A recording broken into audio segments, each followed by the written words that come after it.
Sir నమస్కారం sir. నమస్తే. Sir YCP అధినేత జగన్మోహన్ రెడ్డి గారి పేరుతో ఏర్పాటు చేసిన ఫ్లెక్సీల పైన అల్లు అర్జున్ గారి ఫోటోలను కూడా ప్రింట్ చేయించి తగ్గేదేలే అని ఒక ట్యాగ్ ఇచ్చి వైసీపీ నేతలు ఆ విధంగా పెడుతున్నారు సార్. అంటే బంగారమ్మ తల్లి జాతర సందర్భంగా ఈ ఫ్లెక్సీలను పెట్టారు విజయనగరం జిల్లాలో. సో మరి దీన్ని ఏ విధంగా చూడాలంటారు? వైసీపీ వాళ్ళు అల్లు అర్జున్ ఓన్ చేసుకునే ప్రయత్నం అయితే చేస్తున్నట్టు కనిపిస్తుంది. ఆ ఫ్లెక్సీల్ని వైసీపీ శ్రేణులు అయితే తీవ్రంగా వైరల్ చేస్తున్నాయి. మరి అంతకుముందు జూనియర్ ఎన్టీఆర్ గారిని కూడా వైసీపీ వాళ్ళు ఓన్ చేసుకునే ప్రయత్నం చేశారు, కాకపోతే కంప్లీట్ అవ్వలేదు. మరి ఇప్పుడు ఈ ప్రయత్నాన్ని మీరు ఏ విధంగా చూస్తారంటారు సార్? ఇప్పుడు పవన్ కళ్యాణ్ యాంగిల్ ఒకటి ఉంది కదా, పవన్ కళ్యాణ్ వర్సెస్ అల్లు అర్జున్ ఒక పొలిటికల్ వార్ జరుగుతోంది అని. అది mega family versus Allu family అన్నారు. అల్లు అరవింద్ గారు, చిరంజీవి గారు మొన్న గిన్నీస్ బుక్ ఫంక్షన్లో కలుసుకున్నారు, ఒకళ్ళకొకళ్ళు ఎన్హాన్స్ చేసుకున్నారు, ఒకళ్ళని చూసి ఒకరు కన్నీరు పెట్టుకున్నారు, ఆత్మీయంగా ఆలింగనం చేసుకున్నారు, అన్నీ చూసాం మనం. కాబట్టి అంటే దీనిలో ఇప్పుడు రకరకాలుగా లాగుతున్నారు దీన్ని, ఈ కాన్ఫ్లిక్ట్ని. ఈ మధ్య జరిగినటువంటి ఈ dance master issue, choreographer episode ఒకటి చూసాం కదా జానీది.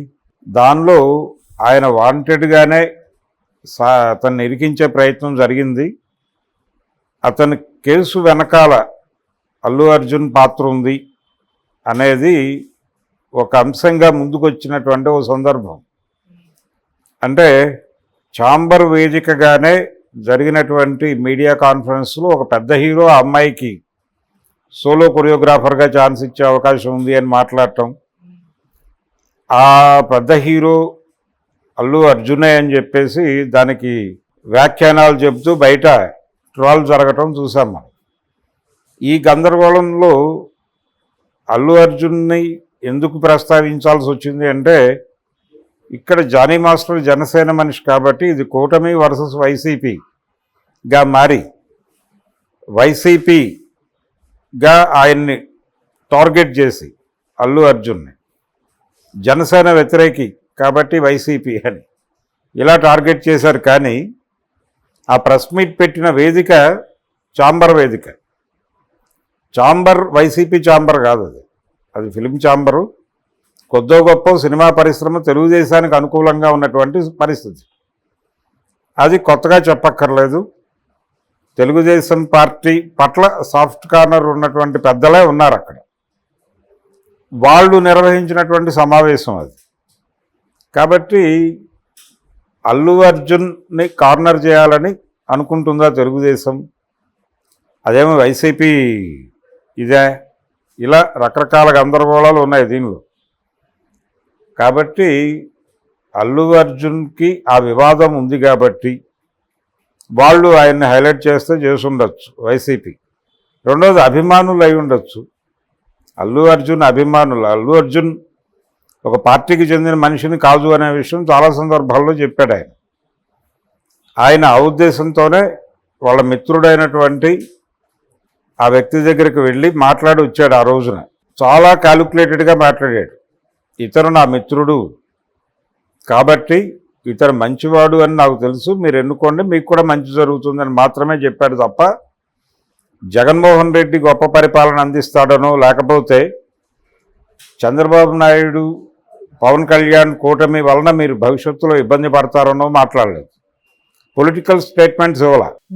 కేవలం తను ఏ అభ్యర్థి గురించి వెళ్ళాడో ఆ అభ్యర్థి గురించి మాత్రమే పర్సనల్ లెవెల్లో మాట్లాడాడు. అలాగే పిఠాపురం ఎన్నికలో పవన్ కళ్యాణ్ని ఎన్నుకోమని ఒక ట్వీట్ చేశాడు. ఆయన గెలిస్తే బాగుంటుందని ఆశిస్తూ ఒక ట్వీట్ చేశాడు. అరవింద్ గారు వెళ్ళాడు అక్కడికి. ఈయన వెళ్ళకపోవడంతో ఈ గొడవ మొదలైంది. నాగబాబు గారి ట్వీట్స్తో ఇది కొంచెం రాజుకుంది. ఈ గొడవ, ఈ కాన్ఫ్లిక్ట్ నేపథ్యంలో ఒక వైసీపీకి చెందినటువంటి అల్లు అర్జున్ అభిమాని అలా ఫ్లెక్సీ పెట్టాడు అనుకోండి. అతను వైసీపీ మనిషి అయి ఉండొచ్చు, అల్లు అర్జున్ అభిమాని అయి ఉండొచ్చు, ఈ అవకాశాన్ని వినియోగించుకుందామనే ఆలోచన కూడా ఉండొచ్చు. ఈ మూడు కలగలిసి అతను ఫ్లెక్సీ పెడితే దానికి అల్లు అర్జున్ పెట్టించాడని అనుకోనక్కర్లేదు కదా. అల్లు అర్జున్ వైసీపీ పార్టీ సైడ్ తీసుకున్నాడని అనుకోనక్కర్లేదు కదా. అతను చిరంజీవికి పవన్ కళ్యాణ్కి ఇన్ టోటల్గా మెగా ఫ్యామిలీకి వ్యతిరేకమని అనుకోవాల్సిన అవసరం లేదు కదా. కానీ అటువైపు డ్రైవ్ చేస్తారు దీన్ని. అటువైపు డ్రైవ్ చేసి చీలిక పెద్దదైంది అనేటువంటి కథనాలు వచ్చేటువంటి ప్రమాదం ఉంది.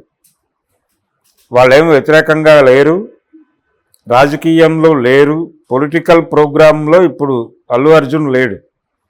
జగన్మోహన్ రెడ్డిని మళ్ళీ ముఖ్యమంత్రిని చేయడం తన లక్ష్యంగా అతనేం ప్రకటించుకోలేదు. అతని సినిమాలు, అతని వ్యవహారం, అతని గోల్లో అతను ఉన్నాడు.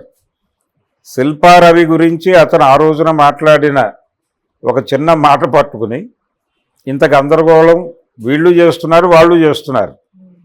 ఎవరి ప్రయోజనాలు వాళ్ళకున్నాయి, ఎవరి కథనాలు వాళ్ళకున్నాయి. కానీ ఈ సెన్సిటివ్ ఏరియాలోకి వెళ్ళకపోవడమే మంచిది అన్న ఉద్దేశంతో వాళ్ళు కూడా ఏం మాట్లాడట్లేదు, సైలెంట్గా ఉన్నారు. గతంలో కూడా అంటే ఒక పార్టీలో ఉండి ఇంకో పార్టీతో రిలేషన్ ఉన్నటువంటి నటుల్ని అభిమానించడం అనేది చాలా సందర్భాల్లో చూసాం మనం. ఇప్పుడు వంగవీటి మోహన్ రంగారావు గారు, ఆయన రామారావు గారి అభిమాని, ఆయనే చెప్పుకున్నాడు నేను ఎన్టీ రామారావు ఫ్యాన్ని అని. కానీ విచిత్రం ఏంటంటే ఆయన హత్య వెనకాల తెలుగుదేశం కాన్స్పిరసీ ఉంది అని కదా, రామారావు గారి ఆధ్వర్యంలో ఉన్నటువంటి పార్టీ పన్నినటువంటి కుట్రకి ఆయన బలైపోయాడు అని.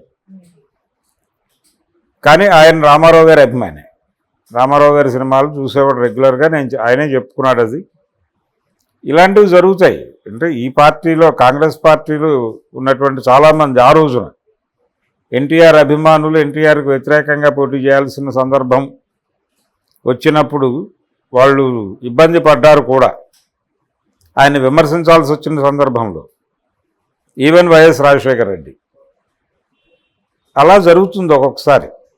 అంటే సినిమా నటులను అభిమానించేవాడు ప్రతి చోట ఉంటాడు. అల్లు అర్జున్ని అభిమానించేవాళ్ళు అక్కడెందుకు ఉండరు వైసీపీలో? పవన్ కళ్యాణ్ ఫ్యాన్స్ కూడా ఉండొచ్చు వైసీపీలో, ఉండకూడదు అనే లేదు కదా. వీళ్ళందరూ అభిమానిస్తే కదా మీ సినిమాలు పెద్ద హిట్లు అవుతోంది. చిరంజీవి గారి అభిమానులు కేవలం జనసేనలోనే ఉండాలంటే ఎలా కుదురుతుంది? అన్ని పార్టీల్లోనూ అన్ని సెక్షన్స్లోనూ ఉంటారు. కాకపోతే వాళ్ళు ఇష్యూ బేస్డ్గా బయటకు ఎక్స్పోజ్ అవుతారు. బ్రాడ్గా చిరంజీవికి ఏదైనా ప్రమాదం జరిగినా, పవన్ కళ్యాణ్కి ఏదైనా ఇబ్బంది జరిగినా, లేదు అల్లు అర్జున్కి ఏదైనా ఇబ్బంది జరిగినా వీళ్ళందరూ స్పందిస్తారు. ఏది ఇర్రెస్పెక్టివ్ ఆఫ్ పార్టీసు ఇవన్నీ. అప్పుడు బయటకు వచ్చి ఒక్కొమ్మడిగా వాళ్ళ గొంతు వినిపించే అవకాశం ఉంటుంది. ఇది చూడాలి. అంటే అతను కేవలం సినిమా నటుడు, అతను వైసీపీ అని ఎప్పుడు చెప్పలేదు అల్లు అర్జున్. అరవింద్ గారు కూడా చెప్పలేదు నేను వైసీపీ మనిషిని అని చెప్పుకోలేదు ఆయన. ఇంకా చిరంజీవి గారు వెళ్ళి జగన్మోహన్ రెడ్డితో 2 సార్లు మాట్లాడాడు, కానీ అరవింద్ గారు వెళ్ళి జగన్మోహన్ రెడ్డి దగ్గరికి వెళ్ళి బతిమాలలేదు కదా ఏ రోజున. ఇవన్నీ పట్టించుకుంటే ఈ విషయాన్ని సెక్టేరియన్ అవగాహనతో చూడకుండా అల్లు అర్జున్ అభిమానులు వైసీపీలో కూడా ఉన్నారు అన్నంత వరకే తీసుకోవడం మంచిది. అదే తప్ప అల్లు అర్జునే ఈ బ్యానర్లు పెట్టించేశాడు, ఆయన జగన్మోహన్ రెడ్డి మనిషి, ఆయన ఈ జానీ మాస్టర్ ఎపిసోడ్లో బయటకు వచ్చిన వార్తలన్నీ వాస్తవమే, ఆయన పవన్ కళ్యాణ్కి వ్యతిరేకంగానే ఆ అమ్మాయికి అవకాశం ఇస్తానన్నాడు, జానీ మాస్టర్ని ఆయనే జైల్లో పెట్టించాడు, ఇవన్నీ కూడా నిజం నమ్మాల్సి వస్తుంది.